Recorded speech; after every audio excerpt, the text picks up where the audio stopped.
San Fernando. Rey de Castilla y León, 1199 a 1252. San Fernando. Nombre insigne de un defensor de la fe, apóstol de Cristo, Rey de Castilla, gloria de España y honor de la Iglesia. Figura ilustre de nuestra historia patria es la de este esclarecido monarca que ciñó corona, esgrimió espada, conquistó reinos, levantó catedrales, ilustró pueblos y combatió el mal. Su nombre es digno de aplauso y admiración, como lo son los de Leandro, Ildefonso, Isidoro y otros 1000 esclarecidos varones hispanos, que con su sabiduría y santidad unos, y con su valor y heroísmo otros, dieron nombre brillante a España y días gloriosos a la Iglesia. San Fernando, en el conjunto de su vida y en las consecuencias de su actuación, es fiel exponente del exacto cumplimiento de aquellas palabras del salmista: reina por medio de la verdad y de la justicia, y tu diestra te conducirá a obras maravillosas, Salmo 44:5. Porque este santo rey gobernó a su pueblo con justicia, enalteció el trono con la virtud, y propagó la fe con la espada.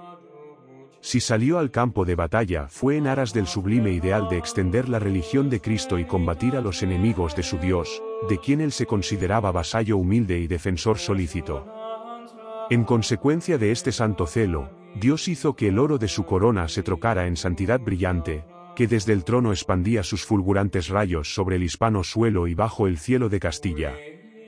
Ni la adulación, ni la intriga, ni el engaño, ni el bastardo interés, ni el esplendor del solio, ni los placeres de la corte, ni los triunfos de la guerra, fueron óbice a la constante elevación moral y al incesante progreso espiritual de este monarca, de cuya religiosidad dan fe las suntuosas catedrales de Burgos y Toledo con sus esbeltos cimborrios, altos capiteles, afiladas agujas y afiligranadas torres, que se elevan al cielo, como aspiración sublime de aquel corazón de rey cristiano.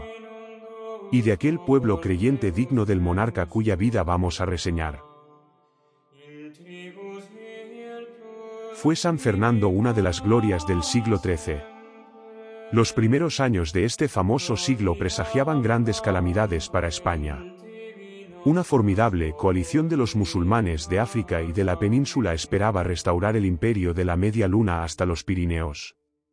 Pero merced a la activa intervención del Papa Inocencio III y de don Rodrigo Jiménez de Rada, arzobispo de Toledo, los reyes cristianos de Castilla, Navarra y Aragón, aunaron sus fuerzas y derrotaron a la morisma en la memorable batalla de las Navas de Tolosa. Era el 16 de julio del año 1212. Terminada la batalla, el bravo don Diego López de Haro repartió el botín.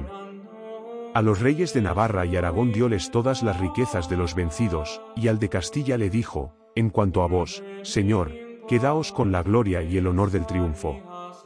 Ese rey de Castilla era Alfonso VIII. Dos de los hijos a quienes dejó en herencia esa gloria, fueron las princesas doña Berenguela y doña Blanca. Casó doña Berenguela con el rey Alfonso IX de León y fue madre de San Fernando. Doña Blanca se casó con Luis VIII, rey de Francia, y tuvo por hijo a San Luis IX. Con eso, Alfonso VIII de Castilla fue abuelo de dos reyes santos y muy amados de sus vasallos, si bien el Señor los condujo a la gloria y santidad por muy diversos caminos, a San Luis por el de las infelicidades en lo humano, a San Fernando por el de las dichas y triunfos. La infanta doña Berenguela fue digna hermana de Blanca de Castilla por sus cristianas virtudes, y también digna madre y maestra de tan santo y excelente rey como nuestro San Fernando. Crióle en el temor de Dios y las buenas costumbres, hasta que tuvo que separarse de él por voluntad de Alfonso IX. Estando doña Berenguela en Castilla, murió su hermano el joven príncipe Enrique I, después de haber reinado 2 años y 9 meses. En cuanto la santa reina supo la muerte de Enrique, envió secretamente y a toda prisa mensajeros a Alfonso IX, pidiéndole que le enviase a su hijo don Fernando, para que la defendiese de la tiranía de los condes de Lara.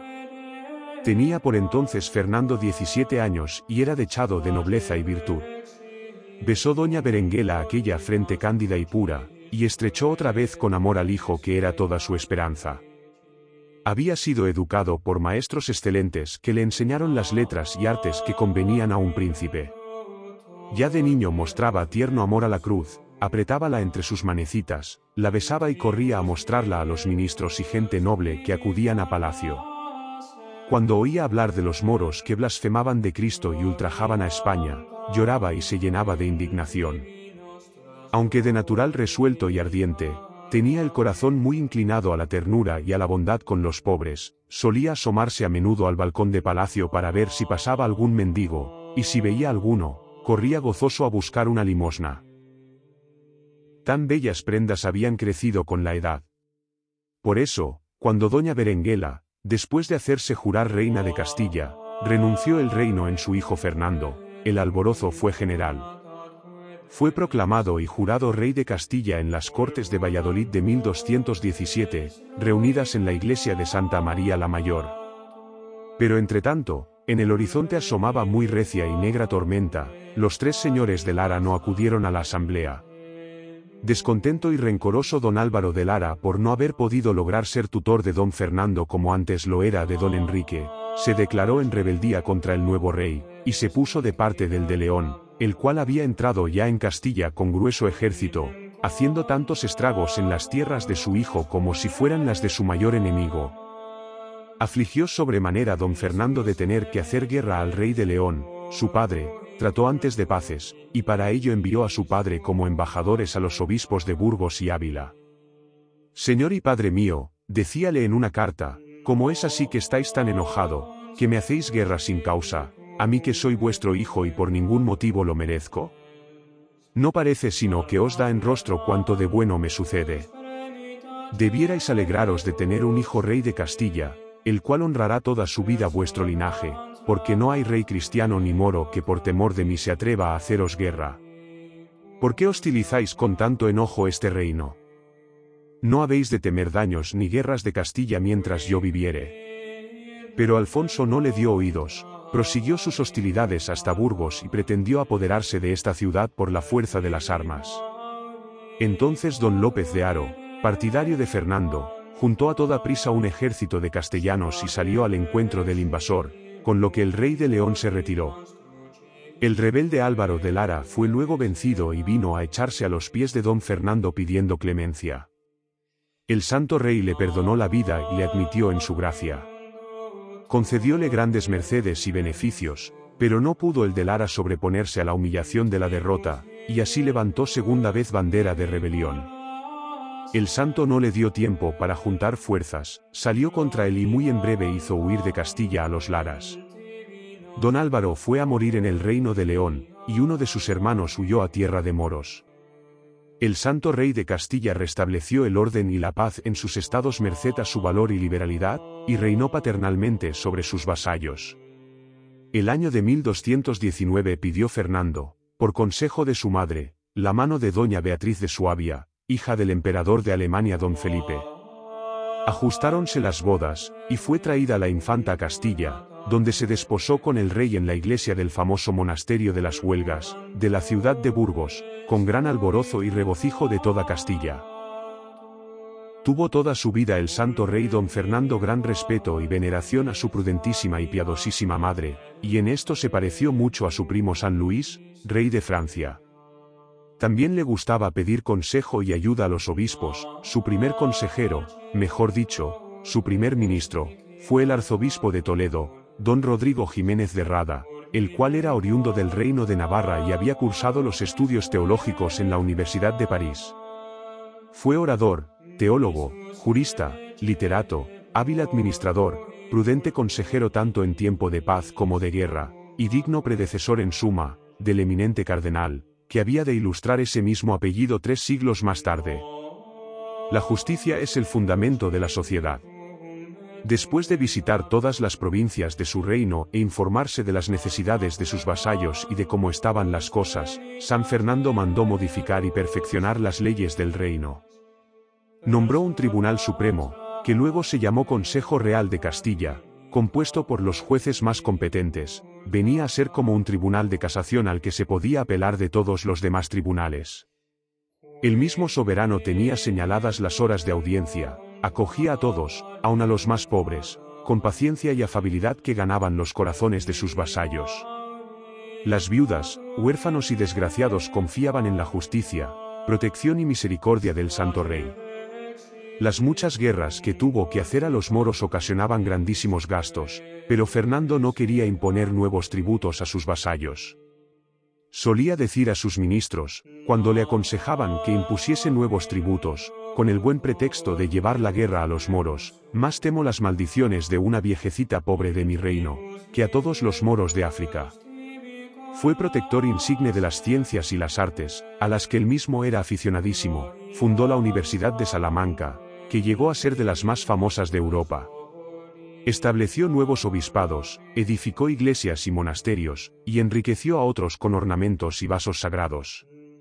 Todo progreso religioso y social recibía estímulo y aliento del Santo Rey.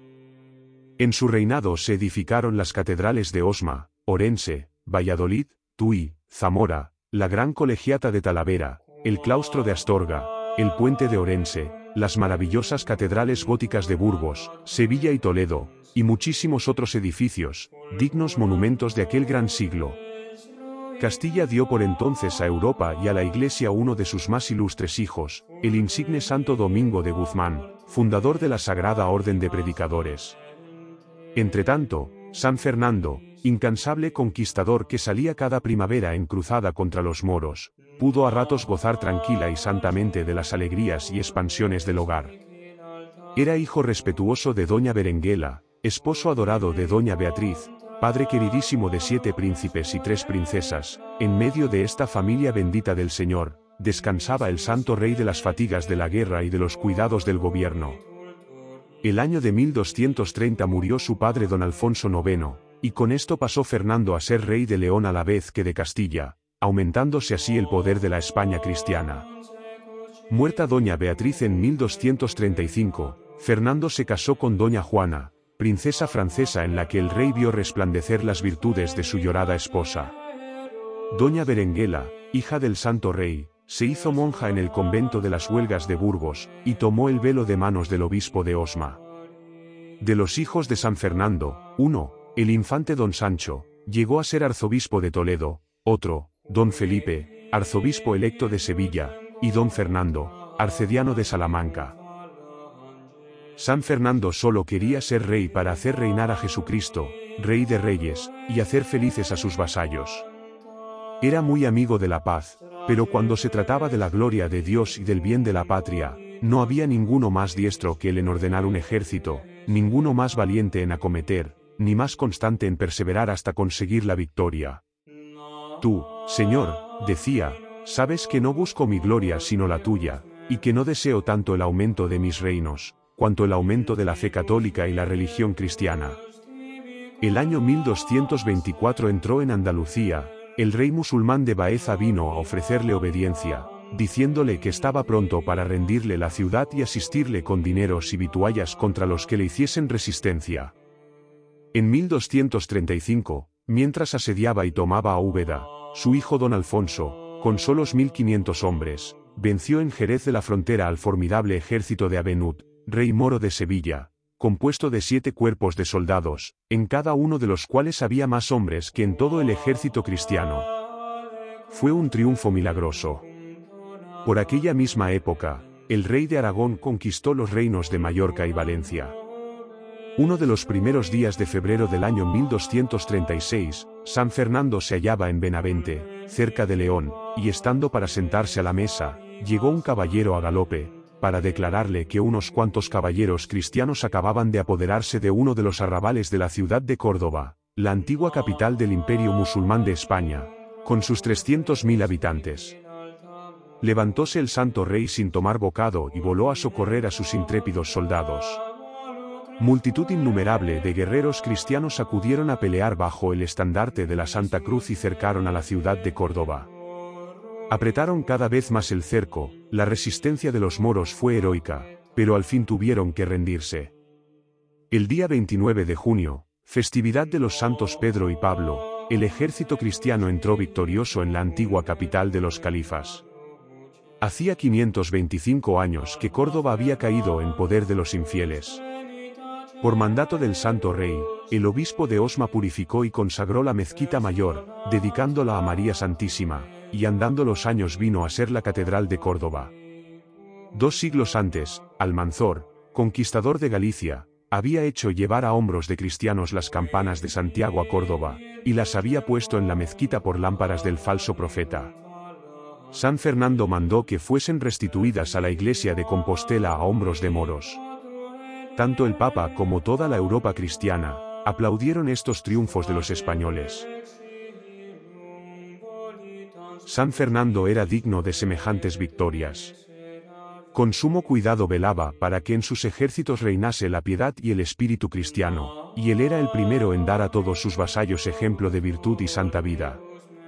Llevaba siempre consigo en su corte y en los ejércitos a 12 varones sabios y un obispo que era ordinariamente el de Toledo, don Rodrigo Jiménez de Rada, el cual presidía las ceremonias religiosas y velaba por el bien espiritual de los soldados. Bajo su refulgente armamento llevaba San Fernando una coraza de muy diferente materia, un cilicio sembrado de menudas puntas de acero. Añadía frecuentes ayunos y sangrientas disciplinas, y en ocasiones, en víspera de las grandes batallas, pasaba toda la noche en oración. Las victorias que conseguía por sí y por sus capitanes, solía atribuirlas a Dios. 3 imágenes llevaba consigo en las batallas, una la de Nuestra Señora de los Reyes, otra, de plata, y la tercera de marfil, que portaba en su caballo sobre el arzón de la silla cuando peleaba, era la de Nuestra Señora de las Victorias. Recibía con los brazos abiertos a los soldados que se habían portado con valor en alguna acción, aunque fuesen de la ínfima categoría, dábales las gracias y les limpiaba por su mano el sudor y la sangre. Visitábalos en sus cuarteles, más como compañero que como rey, y en los hospitales, cuando estaban enfermos, con amor de cuidadoso padre. Dijéronle algunos caballeros que diese más tiempo al descanso, y él les respondió: ya sé que vosotros dormís más, pero si yo que soy rey, no estoy desvelado, ¿cómo podréis dormir vosotros seguros? En 1241, el valeroso príncipe don Alfonso se apoderó del reino de Murcia en nombre de su señor padre. Habiendo expirado la época de tregua pactada con los moros, San Fernando prosiguió la reconquista de Andalucía y sometió al reino de Jaén, 1245. El rey moro de Granada, Ben Alamar, vencido en Arjona, vino a echarse a los pies del cristiano rey, quien le dejó el gobierno de aquella comarca con la condición de que fuese aliado y vasallo de Castilla. Una ciudad importante les quedaba por conquistar a los españoles, era Sevilla, la perla de Andalucía, ciudad por entonces más próspera que la misma Córdoba. Fernando dio principio a su conquista el 20 de agosto de 1247. Tras un año de esfuerzos y encarnizada lucha, la ciudad no pudo resistir más tiempo y se rindió al Santo Rey, a quien hizo entrega de las llaves. Reconoció Fernando que debía esta victoria a la Reina de los Ángeles, y así quiso que ella triunfase.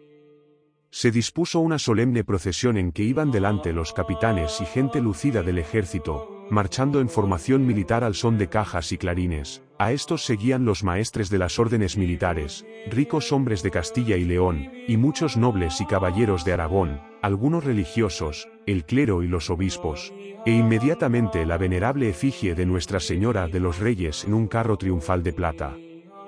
Algo detrás, al lado derecho, el santo rey don Fernando con la espada desnuda, y al lado izquierdo el príncipe don Alfonso y los infantes, y luego seguía innumerable pueblo. Los moros que lo desearon tuvieron libertad para partirse llevando todas sus riquezas. Más de 300.000 pasaron al reino de Granada o al África, pero luego vino a Sevilla tanta gente de Vizcaya, Asturias, Castilla y León, que no se echó de menos la multitud de moros que la habían dejado. San Luis, rey de Francia, dio cordial enhorabuena a su primo victorioso y le envió un fragmento de la sagrada corona de espinas y otras preciosísimas reliquias, que San Fernando mandó colocar en la catedral de Sevilla. Habiendo echado el santo rey a los moros de casi toda España, trataba de pasar al África a continuar sus conquistas y plantar en ella la fe, pero había llegado para él la hora del sempiterno descanso.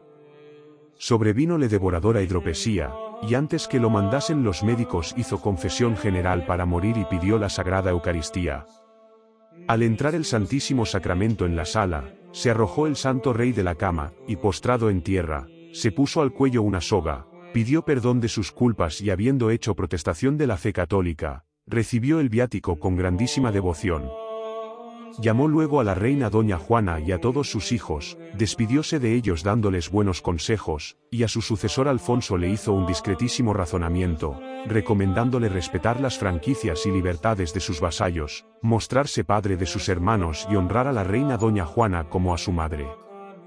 Cuando sintió que se acercaba su postrer instante, tomó en su mano un santo Cristo y le hizo esta oración: Señor, tanto padeciste por mí, y yo, ¿qué he hecho por ti?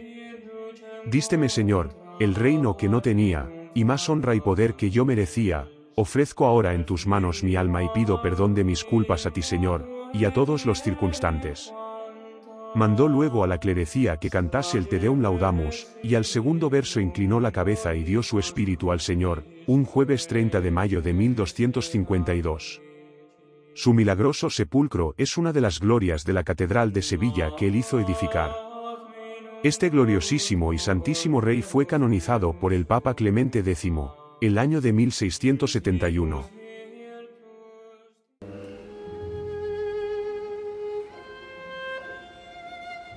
Dos banderas. Canal Católico, para mayor gloria de Dios.